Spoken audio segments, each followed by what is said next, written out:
Éxodo capítulo 25, versículos 17 al 22. Hemos visto tres partes del tabernáculo de Dios. Sabemos que Dios ordena a Moisés hacer un tabernáculo, porque ¿qué es lo que Él quiere con el tabernáculo? Habitar en medio de ellos. Ese ha sido el propósito de Dios al crear al ser humano. Y tener una relación íntima, personal, donde el hombre pueda ver y participar y estar con Él día y noche. Cuando terminó el tabernáculo de reunión, Moisés, lo hizo de acuerdo al diseño que Dios le había mostrado. ¿Y cómo lo hizo? Perfecto, como Dios le dijo. Y cuando él terminó el tabernáculo, ¿qué descendió? ¿Recuerdan? ¿Qué descendió? La Shekinah de Dios, la nube de Dios, la gloria visible de Dios.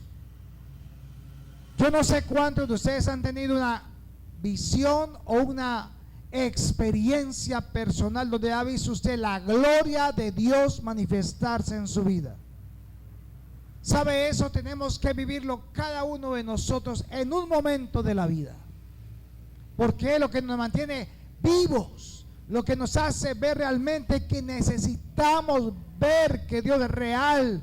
Porque las circunstancias, las enfermedades, los problemas, los afanes de este mundo y el engaño y las riquezas nos ciegan. Y no podemos ver más allá realmente de lo que Dios tiene para nosotros. Entonces la nube de Dios, la Shekinah de Dios, la gloria visible descendía como descendió en Hechos 2 el Espíritu Santo. Y también vimos cómo Dios manda a Moisés a hacer un arca de madera de acacia y que la forrara en oro y que en ella colocara tres cosas valiosísimas. La primera, ¿cuál fue? La urna con el maná,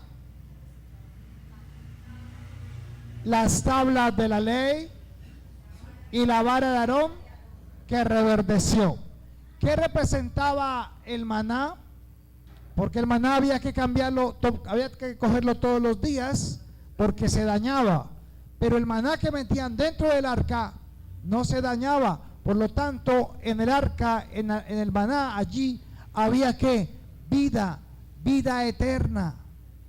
Las tablas representaban la verdad de Dios, lo que Él es, lo que Él representa. Los 10 mandamientos representan la personalidad de Dios, como es Él. Y la vara de Aarón, que representa también el sacerdocio, que representa el camino para poder llegar al lugar santísimo. Entonces el sumo sacerdote venía y podía entrar, preparaba el camino, y Jesús fue nuestro sumo sacerdote que abrió el camino para que nosotros pudiéramos entrar a la santidad, a la presencia, a la Shekinah de Dios. Ahora, en Éxodo capítulo 25, en el versículo 17, vamos a ver hoy el tema de el propiciatorio. El propiciatorio era el que estaba encima, era la tapa, o es la tapa que estaba encima del arca. Entonces, ¿el arca en qué estaba hecho, hermanos?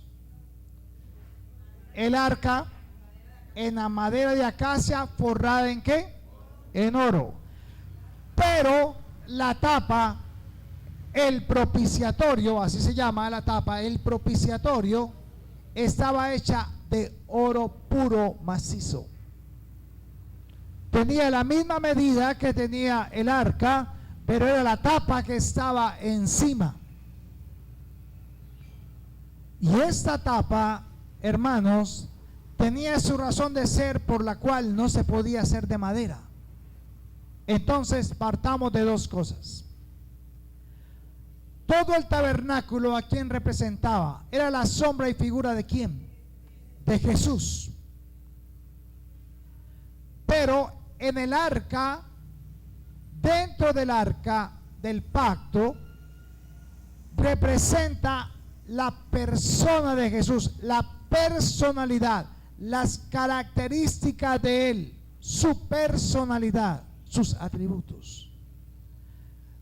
Pero el propiciatorio, o sea, la tapa, representa la obra de Jesús por nosotros. Son dos cosas diferentes. Dice el versículo 17: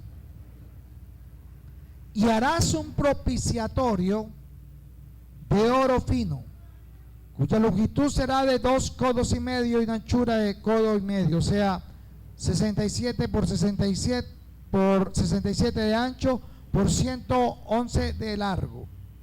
Harás también 2 querubines de oro labrados a martillo, los harás en los 2 extremos del propiciatorio. Harás pues un querubín en un extremo y un querubín en el otro extremo. De una pieza con el propiciatorio hará los querubines en sus 2 extremos. Ahí alcanzan a ver los querubines. Bueno, no se ven muy bien ahí, pero están encimita ahí de la tapa. Y pondrás el propiciatorio encima del arca, y en el arca pondrás el testimonio que yo te daré. Y de allí me declararé a ti y hablaré contigo de sobre el propiciatorio, de entre los 2 querubines que están sobre el arca del testimonio, todo lo que yo te mandaré para los hijos de Israel. Entonces, la palabra hebrea para este nombre de propiciatorio o tapa es la palabra kaporech. Kaporech significa cubierta y está muy relacionada con la palabra expiación, que se escribe en hebreo Kippur. ¿Y por qué les digo esto? Porque hasta el día de hoy los judíos celebran una fiesta llamada la fiesta de Yom Kippur. ¿Se acuerdan? Y hay una guerra llamada la guerra de Yom Kippur, que fue en el 72, cuando los egipcios atacaron a Israel. Israel los venció en 6 días, porque el 7º tenían que descansar. Entonces, Kippur, o la fiesta de Yom Kippur, habla precisamente de esta celebración. Y la palabra propiciatorio, que en hebreo es, como les dije ahora, kaporech, es o significa calmar la ira. Calmar la ira. Entonces, la tapa es el propiciatorio. ¿Y una tapa para qué sirve? Para cubrir, ¿cierto? Tapar algo. Entonces, ¿qué tapaba el propiciatorio? ¿Qué tapaba? La ley, la vida, el maná y la vara de Aarón. En ellas, o en el arca, estaba la ley de Dios, las tablas de la ley. Y cuando Dios descendía en su Shekinah, en la nube de Dios, descendía sobre el tabernáculo, sobre el lugar santísimo, venía sobre el propiciatorio. Y en ese lugar, ahí, entre los querubines, ahí era donde Dios hablaba con Moisés. Ahí es donde recibía todas las órdenes, los mandamientos, los estatutos, decretos, Todo Dios lo hablaba ya. Y Moisés podía entrar el día que Dios le dijera. Pero el sumo sacerdote, una vez al año. ¿Quién era el sumo sacerdote? Aarón, el hermano. Pero Aarón no podía entrar sin llevar sangre, sin llevar un sacrificio a causa del pecado. Entonces, cuando Moisés iba, ¿qué encontraba sobre el propiciatorio? ¿Qué encontraba? La sangre, el sacrificio hecho por el sacerdote, y ya Dios podía hablar con Moisés sin destruirlo.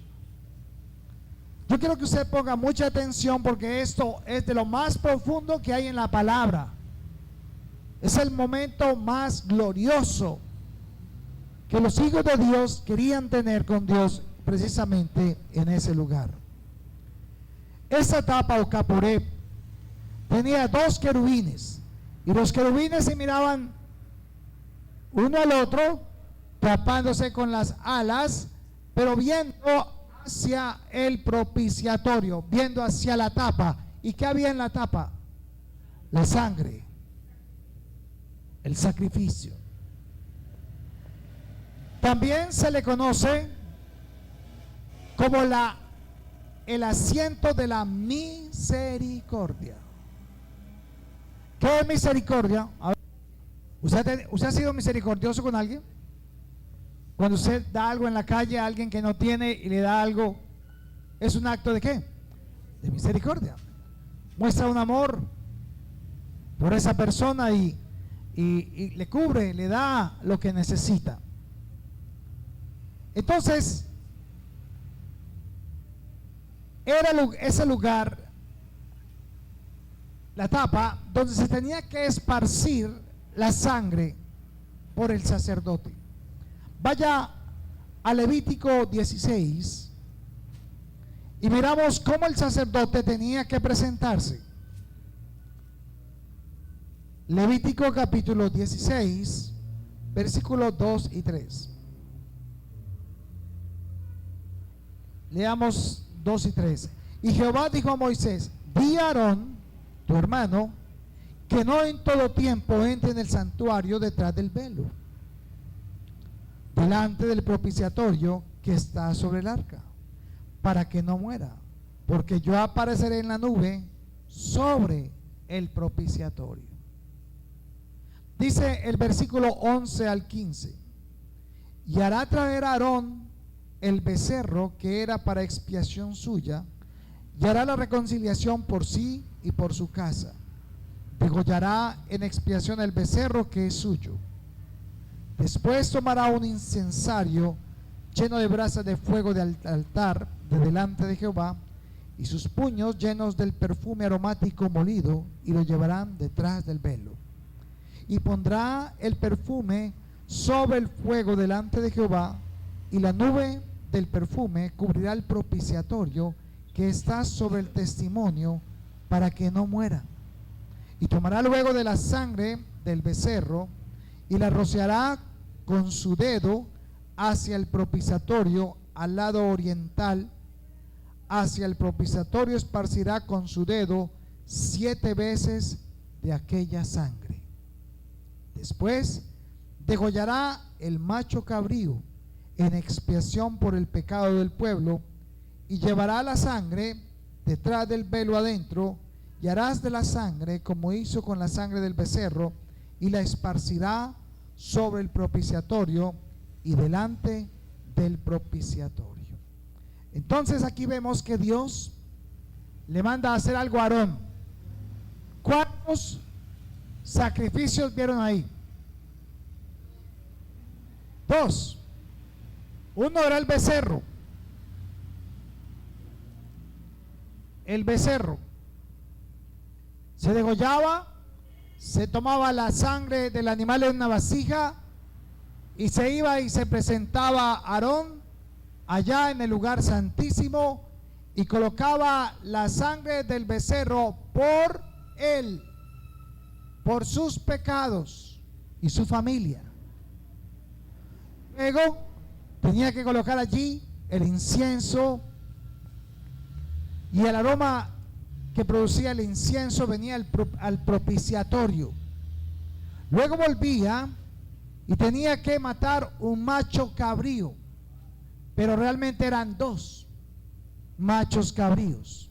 Él tenía que salir y tomar 2 machos cabríos, y ese macho cabrío que iba a matar o sacrificar era por el pecado del pueblo.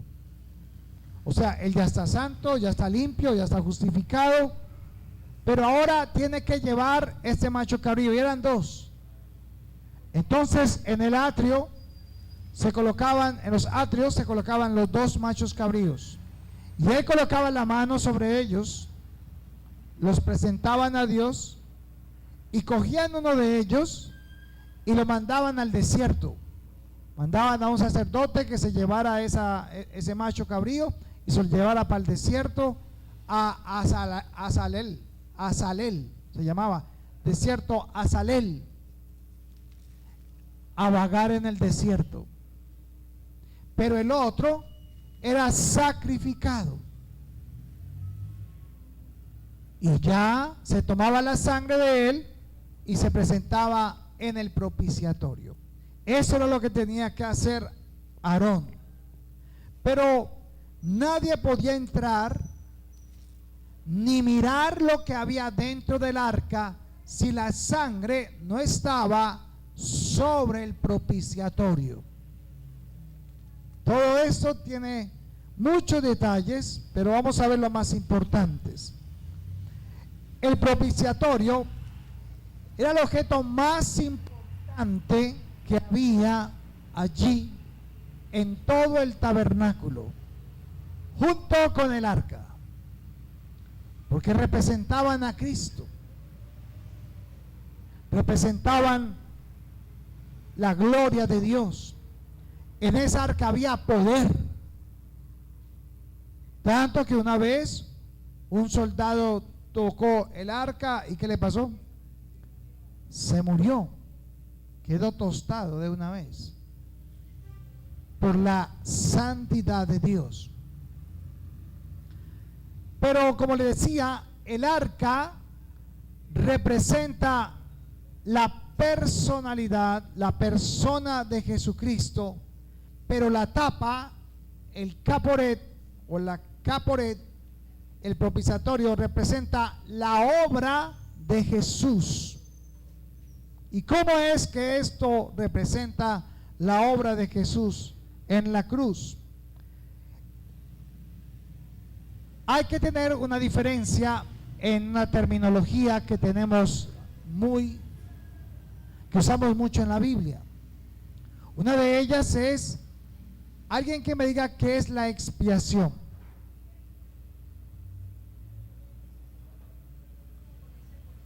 Y otro que me diga qué es la propiciación. Son 2 palabras que hemos escuchado, pero casi nunca utilizamos. Entonces, la expiación es la eliminación de la culpa por el pecado. La expiación es la eliminación de la culpa por el pecado, donde otro se pone por mí. O sea, a través de un tercero. ¿Quién moría por el pecado del pueblo en ese momento? El becerro, el macho cabrío. Pero una cosa era lo que es la expiación, y otra cosa es lo que es la propiciación. Entonces, la propiciación realmente es lo que apacigua la ira de Dios,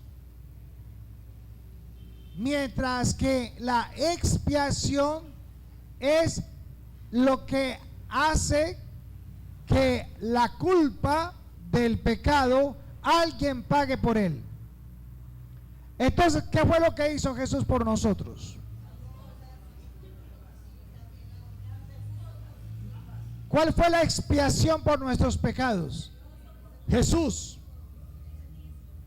O sea, Él fue, su sangre fue la expiación por nuestros pecados.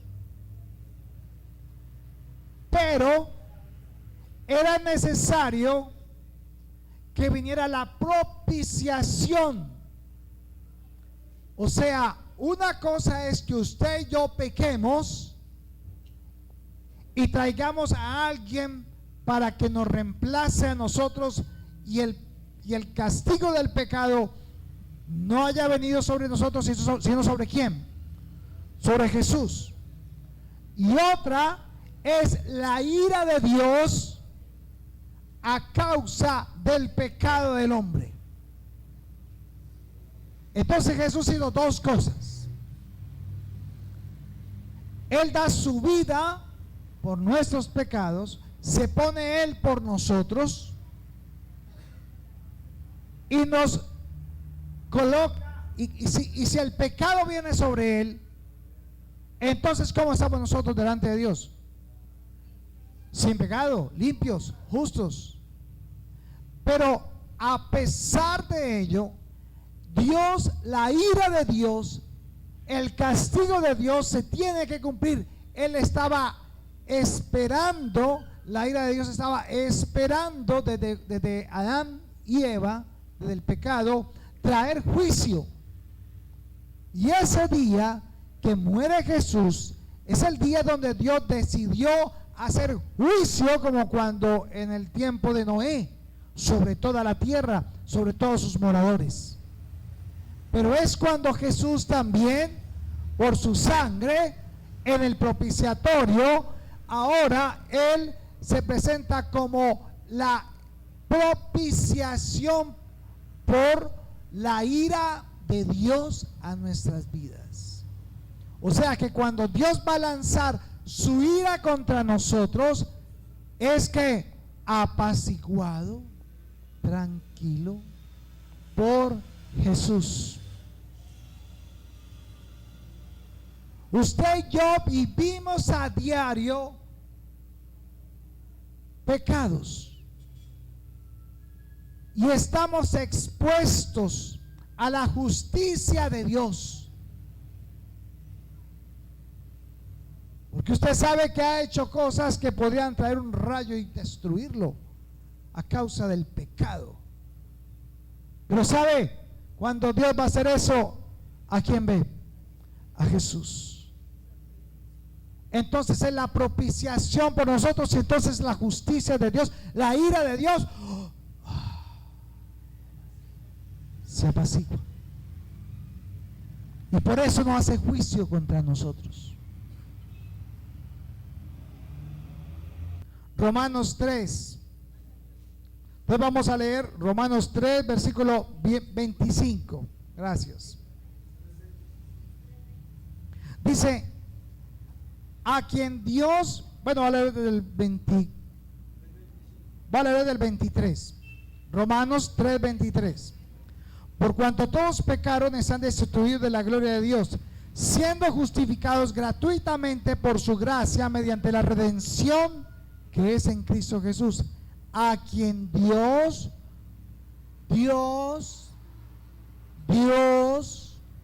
puso como ¿qué?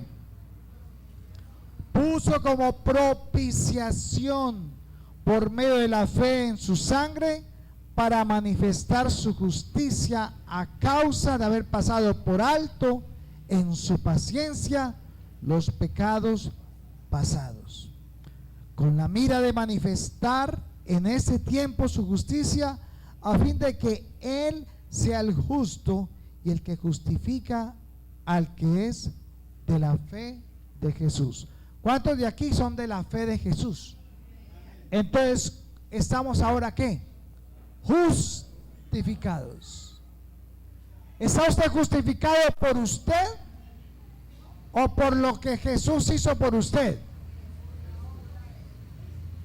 Entonces, ¿usted por qué se flagela y cada día se golpea echándose la culpa de los problemas? Usted es consciente de su falta. ¿Qué tiene que hacer? Abogado tenemos ante el Padre, a nuestro Señor Jesús. Pero gracias a Dios, la propiciación vino ¿de quién? De Dios para con nosotros. O sea, Dios mismo se proveyó la provisión, la propiciación para nosotros mismos. O sea, el hombre ahí no entra para nada. Mis obras de nada han servido para que Dios me vea justo. Entonces, este versículo es el versículo más importante, Romanos 3:25, porque es el antitipo, es lo que tipifica la obra de Jesús por nosotros. Lo que Él hizo en la cruz del Calvario al rociar su sangre por nosotros. Es donde Jesús se hizo propicio por todos nosotros, para que la ira de Dios, el juicio de Dios, no viniera sobre mi vida. Pero si nosotros entendiéramos realmente eso, usted no pecaría, no pecaríamos, porque nos daríamos cuenta de que realmente no hemos entendido esta palabra. No hemos entendido lo que Jesús hizo allá en esa cruz. Dios descarga sobre un solo hombre, sobre Jesús, toda su ira acumulada desde el pecado de Adán y Eva. Tanto que ¿qué le pasó a la tierra 3 horas? Y esa oscuridad no era un eclipse, era la maldad del mundo entero que descendía y entraba al cuerpo de Jesús, y en la cual Dios descargaría su ira, su castigo a causa del pecado del ser humano. Ahora hecho esto, ya Dios descansa. Es apaciguada la ira de Dios,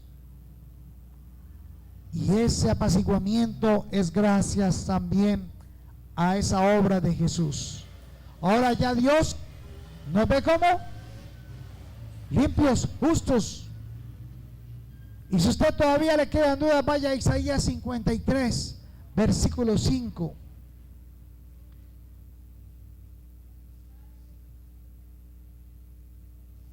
Isaías capítulo 53, versículo 5. Dice: mas Él, está hablando de Jesús, herido fue por nuestras ¿qué? ¿Rebeliones qué es? ¿Qué rebeliones? Altivez. ¿Qué más? ¿Qué más? Orgullo. La soberbia. Y todo lo demás, ¿verdad? Llevó en nuestras, dice, herido por nuestras rebeliones, molido por nuestros pecados. El castigo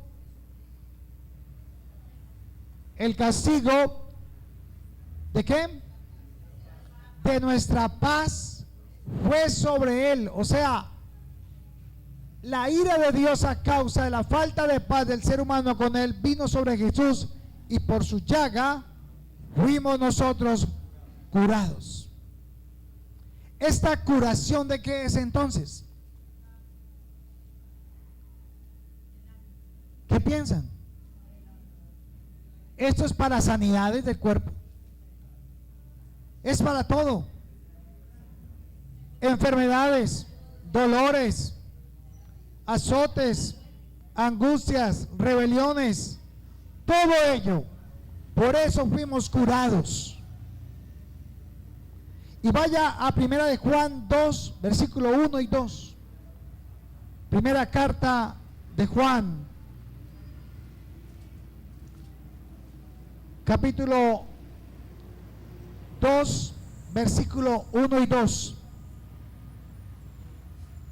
Hijitos míos, está hablando Juan, estas cosas os escribo para que no pequéis. Y si alguno hubiera pecado, abogado tenemos para con el Padre. ¿A quién? A Jesucristo, el justo.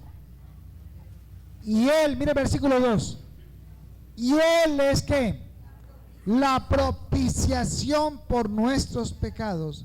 Y no solamente por los nuestros, sino también por los de todo el mundo. Entonces Jesús es la propiciación por nuestros pecados, pero también es la expiación a causa de ellos. Son dos cosas diferentes. Jesús entonces la propiciación.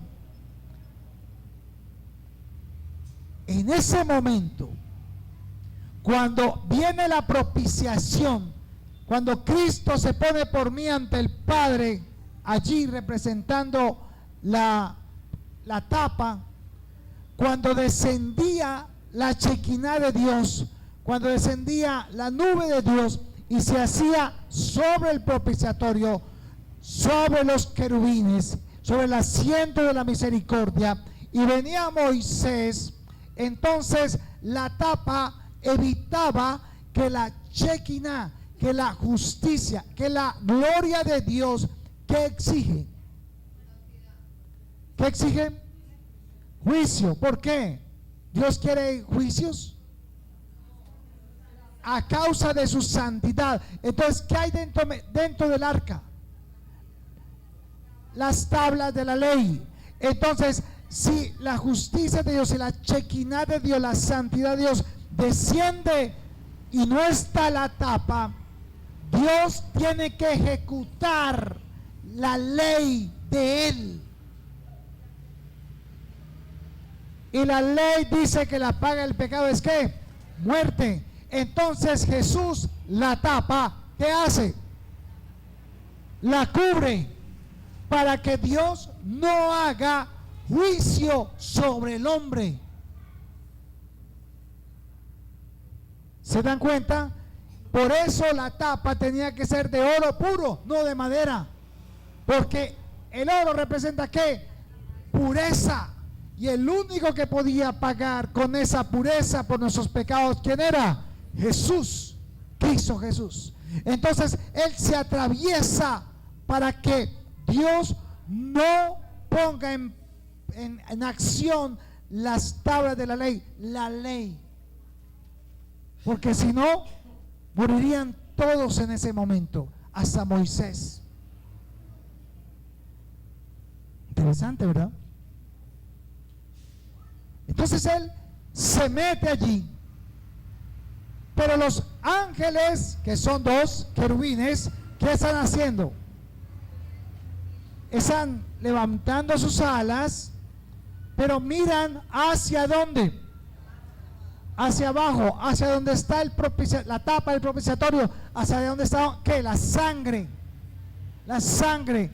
Los querubines, ¿dónde están? ¿Dónde es que viven los querubines? En el lugar santo, en la santidad de Dios. Ellos entran y salen. Ellos podían ver eso. Entonces ellos le están diciendo al Señor: Señor, antes de que bajes a hacer juicio, mira la sangre de tu Hijo. Entonces se apaciguaba ¿qué? La ira de Dios.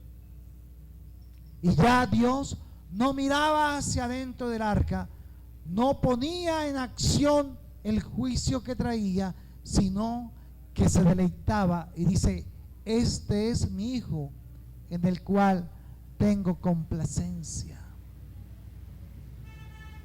Por eso Él es nuestro abogado también ahora en el santuario del cielo. Entonces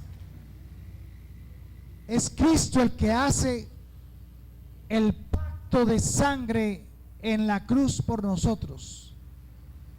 Ese pacto fue entre el Padre y el Hijo, no entre nosotros y el Padre. Pero por ese pacto de ellos dos, ahora nosotros ¿qué? Podemos participar, no por nuestras propias obras. Entonces, por eso recordamos la sangre de Cristo, porque Él nos lavó, nos cubrió y nos limpió. Esa sangre sobre el propiciatorio representa el cubrir con su sangre, más que el pecado, porque ya estaba pago, era que Dios no hiciera juicio sobre los seres humanos. Vaya a Levítico 16:4. Hay unos detalles importantes que hay que ver. Levítico 16:4. Dice que el sacerdote no podía entrar de cualquier forma vestido. Mire cómo dice: se vestirá el sacerdote la túnica santa de lino, y sobre su cuerpo tendrá ¿qué? ¿Tendrá qué? ¿Y qué tienen que ver los calzoncillos aquí? Y de lino. Y eso, hermano, es impresionante. Son detalles bonitos, póngale cuidado. Sobre su cuerpo tendrá calzoncillos de lino, y se ceñirá el cinto de lino, y con la mitra de lino se cubrirá. Son las santas vestiduras, con ellas se ha de vestir después de lavar su cuerpo con agua. ¿Cómo tenía que vestirse el sacerdote? De lino. ¿Y por qué no de lana? Si lo que más tenían en ese tiempo era lana, porque tenían ovejas. Usted tiene en este momento colocado un vestido ¿de qué? ¿De lino o de lana? Pero realmente la mayoría de nuestra ropa es de lana. El lino se hila, es natural, se hace con unos animalitos. Anoche veíamos una película, mi hija y yo, sobre el gusano de seda,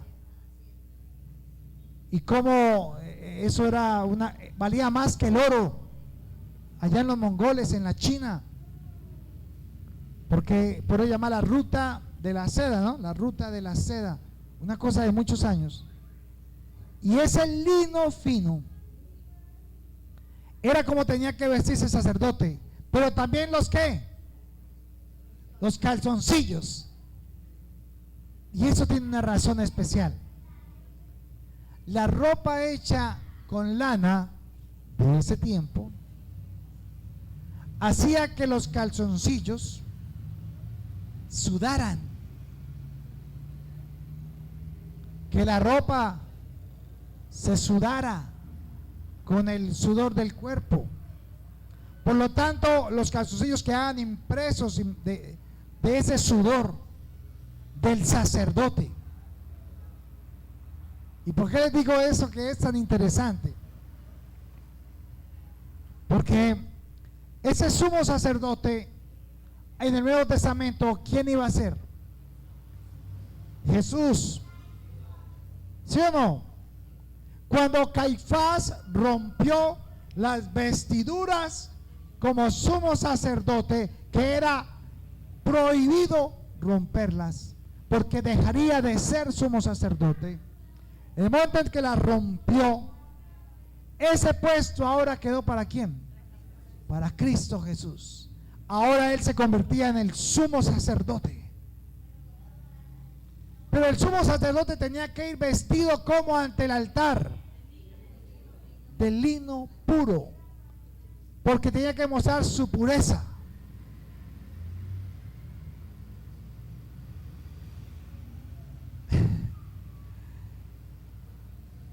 Entonces, cuando Jesús va a la cruz, ¿cómo lo crucifican? desnudo, sin calzoncillos. Porque para el mundo era la vergüenza exponerlo públicamente desnudo. Esa era la ley romana. Y así se crucificaban a las personas. Lo que usted ve en cine es por respeto a la teleaudiencia, pero era desnudo. Pero Jesús, delante de Dios, en ese altar, en esa cruz, venía desnudo porque era ¿qué? Puro. El sacerdote tenía que vestirse para poder ser puro delante de Dios. Pero Jesús no necesitaba vestiduras porque Él mismo tenía la pureza aún en todo su ser. Entonces es chistoso porque parece que era vergüenza para el mundo, pero Dios era perfecto. Por eso el sacerdote tenía que usar calzoncillos de lino puro. Tenía que estar cubierto porque no era perfecto. Mientras que Jesús, ¿cómo era? Perfecto. Este es el Cordero de Dios que quita el pecado del mundo. Vaya a Hebreos 10, versículos 11 y 12. Y ciertamente todo sacerdote está día tras día ministrando y ofreciendo muchas veces los mismos sacrificios que nunca pueden quitar el pecado. Pero Cristo, ¿qué dice ahí, Manuela? Pero Cristo, habiendo ofrecido una vez para siempre un solo sacrificio por los pecados, se ha sentado a la diestra de Dios. De ahí en adelante, esperando hasta que sus enemigos sean puestos por estrado de sus pies. Porque con una sola ofrenda hizo perfecto para siempre a los santificados. Dice el versículo 16, 15. Y nos atestigua lo mismo el Espíritu Santo, porque después de haber dicho: este es el pacto que haré con ellos después de aquellos días, dice el Señor. Pondré mis leyes, ¿dónde? En sus corazones, y sus mentes las escribiré. Y añade: y nunca más me acordaré de sus pecados y transgresiones. Pues donde hay remisión, entonces ya entra una tercera palabra que no conocíamos: remisión, o sea, remitir. Remisión de esos, no hay ofrenda por el pecado. Así que, hermanos, teniendo libertad para entrar en el lugar santísimo por la sangre de Cristo, por el camino nuevo y vivo que Él nos abrió a través del velo, esto es, de su carne, y teniendo un gran sacerdote sobre la casa de Dios. Mire el versículo 22. Ahora, ¿usted qué puede hacer? Acerquémonos. ¿Cuál es la condición? ¿Con un corazón qué? ¿Perfecto? ¿Cuál es la diferencia entre perfecto y sincero? Sincero es: Señor, reconozco, acepto, me pasa esto, tengo debilidad en esto. O sea, es sincero. Dios no busca un corazón perfecto, busca un corazón sincero. Que usted diga: vea, ¿sabe qué, Señor? Soy orgulloso, soy egoísta, Señor, soy codicioso, trato mal a mi esposa, sigo siendo altivo, grosero y rebelde. Dice: acerquémonos con corazón sincero, en plena certidumbre de fe, purificados los corazones de mala conciencia y lavados los cuerpos con agua pura. Mantengámonos firme, sin fluctuar, la profesión de nuestra esperanza, porque fiel es el que prometió. Y sigue diciendo, y considerémonos. ¿Cómo? La esposa con el esposo, ¿cómo deben de mantener? Considerados unos a otros. Los padres con los hijos con sus padres. Considerémonos unos a otros. ¿Qué es considerarse? ¿Cómo dice la otra versión? Ese es el versículo 24. ¿Cómo? Deje de criticar. Deje de tratar mal a su cónyuge, a sus hijos. ¿Cómo dice Rosa? Haga lo contrario, que es que anímelo en amor. Dígale, tranquila, de aquí salimos, de esta salimos, no se preocupe, ánimo. Eso es lo que hace Jesús. Eso es lo que hacen los hijos, estimulándonos en el amor y las buenas obras. Dice el 25, no dejando de congregarnos, como algunos tienen por costumbre, sino exhortándonos, y tanto más cuando ves que aquel día se acerca. ¿Cuál es el problema de que la gente no se congrega? No, yo voy a la iglesia cuando esté bien. No, cuando esté bien con el Señor voy. Es que me da pena el Señor. Pues ¿dónde le va a dar pena? Pues en todas partes, porque el Señor está en todas partes. Pero usted debe venir. Hermano, quiero que oren por mí. Necesito oración. Estoy débil, estoy desanimado, me pasa eso. Cuéntelo. Todavía no somos Dios, no vamos a ser Dios nunca, no sabemos. Pero usted nos cuenta, oramos. Si usted nos comparte, nos metemos en intercesión, para que nos ayudemos mutuamente unos a otros en el amor de Dios. Dios no busca gente perfecta, Dios busca gente que sea sincera, que reconozca su necesidad de Él. Y vaya ahorita a Hebreos 9:23. Devuélvase un capítulo. Hebreos 9:23 y 24. Dice, aquí ya está hablando el autor de Hebreos, y ya está diciendo lo siguiente: fue pues necesario que las figuras de las cosas celestiales fuesen purificadas así, pero las cosas celestiales mismas con mejores sacrificios que estos, porque no entró Cristo en el santuario, o sea, en el lugar santísimo, hecho de mano, figura del verdadero, sino en el cielo mismo, para presentarse ahora por nosotros ante Dios, y no para ofrecerse muchas veces, como entra el sumo sacerdote en el lugar santísimo cada año con sangre ajena. De otra manera le hubiera sido necesario padecer muchas veces desde el principio del mundo.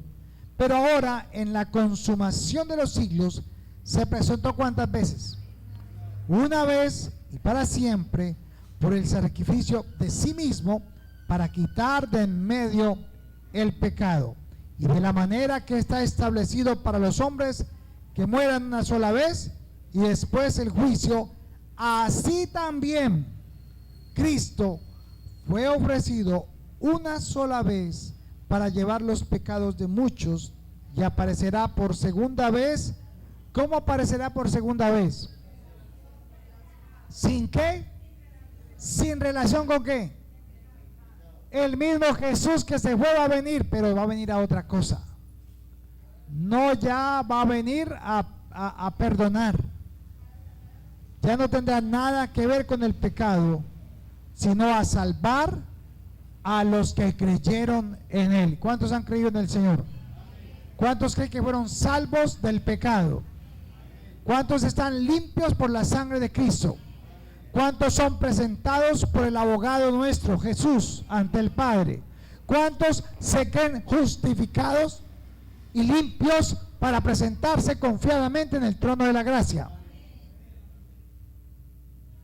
¿Y usted por qué a veces siente que es impuro? Porque se mira a quién y deja de mirar qué. Ese es nuestro problema. Tenemos que ustedes veamos cada día en nosotros la obra de Él por mí, no a mirarse a usted mismo, porque siempre va a encontrar ¿qué? Pecado, defecto. Pero cuando empezamos a mirar la obra de Él por nosotros, cuando miramos lo que Él hizo por usted y por mí, entonces usted no tendrá que luchar contra el pecado, porque está vencido.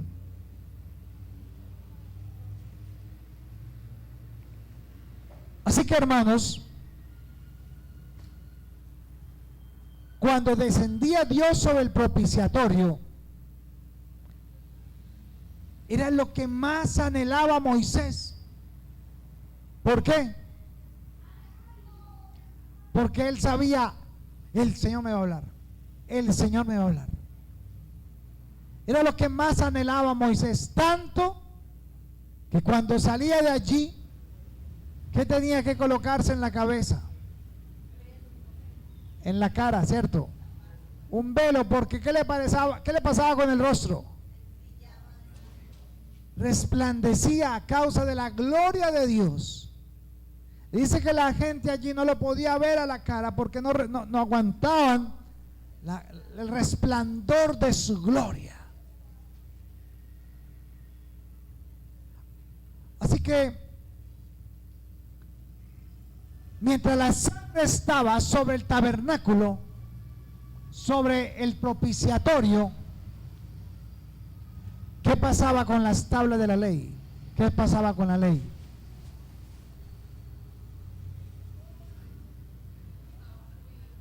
Dios descendía, pero ¿qué pasaba? Estaba cubierta, por lo tanto Dios no traía ¿qué? Juicio.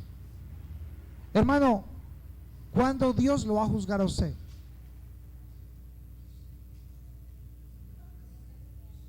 ¿Cuándo lo va a juzgar?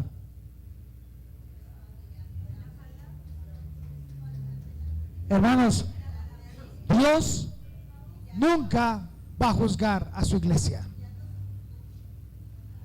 Ya lo juzgó en la persona de ¿quién? De Cristo. Por lo tanto, Dios nunca lo va a juzgar si usted es un hijo de Dios y ha creído en su obra.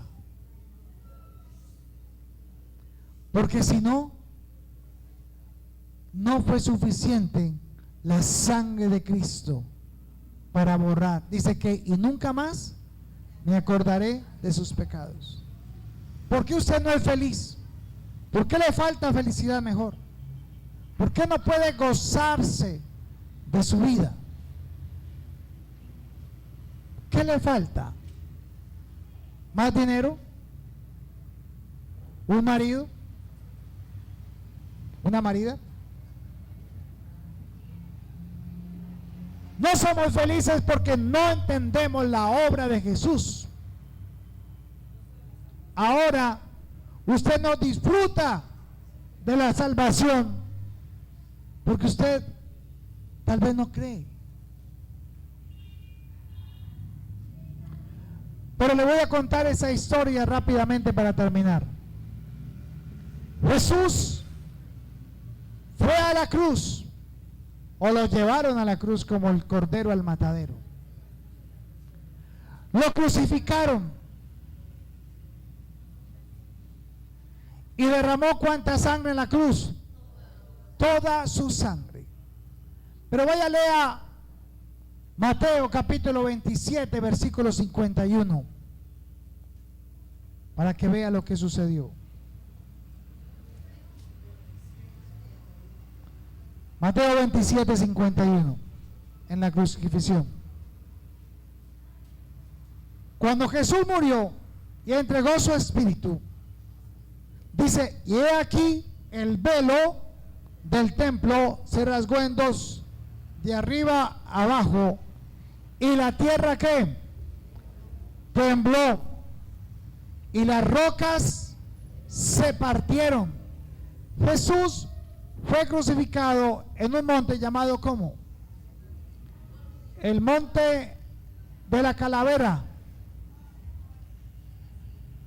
Y en ese lugar, que es una roca grande, se rasgaron se rompieron las rocas.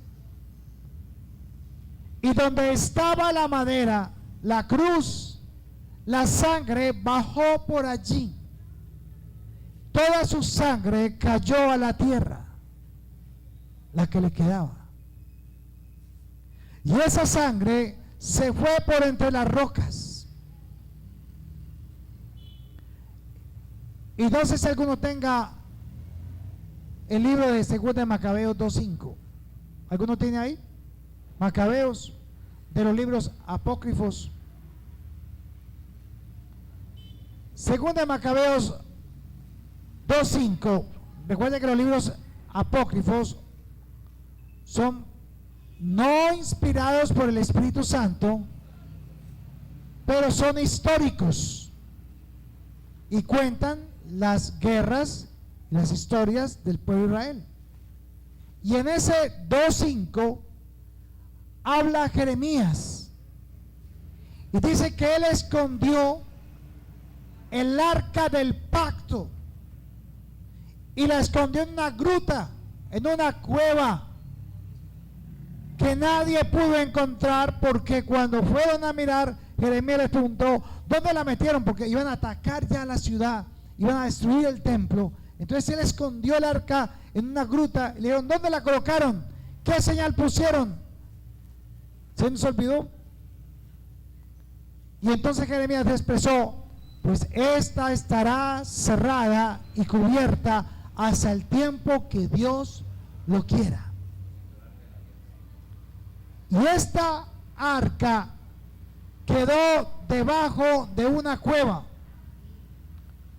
en una gruta, de una montaña, de un monte. Y casualmente a Jesús lo llevaron fuera de Jerusalén para crucificarlo. Y lo crucificaron en el monte de la calavera, o el monte Gólgota. Y era exactamente donde encontraron el arca del pacto en 1985. Eso no se ha hecho público. Eso son el testimonio de un hombre llamado Ron Wallet, que fue el que la encontró y cuenta su testimonio. Y dice que cuando él entró a la ruta, vio que exactamente sobre el arca, sobre la tapa del propiciatorio, estaba la sangre. Al lado izquierdo, donde tenía que hacerse el sacrificio por el pecado del pueblo, por el sumo sacerdote. Y dice que de la roca, él vio como las rocas que habían encima, estaba la sangre aún allí, y cómo goteaba y cayó sobre el arca, dando esto a entender que el Cordero de Dios vino, fue crucificado y su sangre cayó y se cumplió exactamente como el sumo sacerdote lo tenía que hacer. Esto lo deja a uno pues sin palabras, de ver cómo todo se cumplió tan perfectamente, aún con un temblor de tierra, porque dice en Lucas, en Mateo, que hubo un terremoto y las rocas se partieron, y esa sangre cayó 7 veces, porque dice que el sacerdote tenía que hacerlo 7 veces, 7 gotas de sangre, 7 veces, para que quedara confirmado que era esa sangre. Lo demás no puedo decir, puede ser especulación, pero él dice que él tomó esa sangre y la llevó a un laboratorio de Israel para que le hicieran el examen a esa sangre y el ADN, Y dice que los que estaban allí le dijeron, cuando sacaron el resultado, ¿de quién es esa sangre? Y él expresó, no, es una sangre de alguien que tuvo una enfermedad o algo así. Esa sangre está viva. Pero esa sangre no tiene los 40 y... ¿Cuántos son? Los cromosomas, 23 y 23. No tiene los 46 cromosomas, sino tiene 23. Pero lo que nos aterra es que esta sangre está viva. Es humana, pero está viva. Pero no entendemos por qué no tiene los otros cromosomas. Entonces él decía, y él lloraba, porque este decía, esta es la sangre de su Mesías. Eso es tremendo. Ese testimonio está ahí en YouTube, lo pueden ver. No puedo hablar más de eso porque hasta ese momento no es público.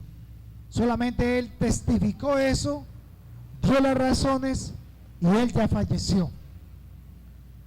Entonces el propiciatorio, hermano, representa la obra perfecta de Jesús, en la cual fue rociada su sangre una vez y para siempre.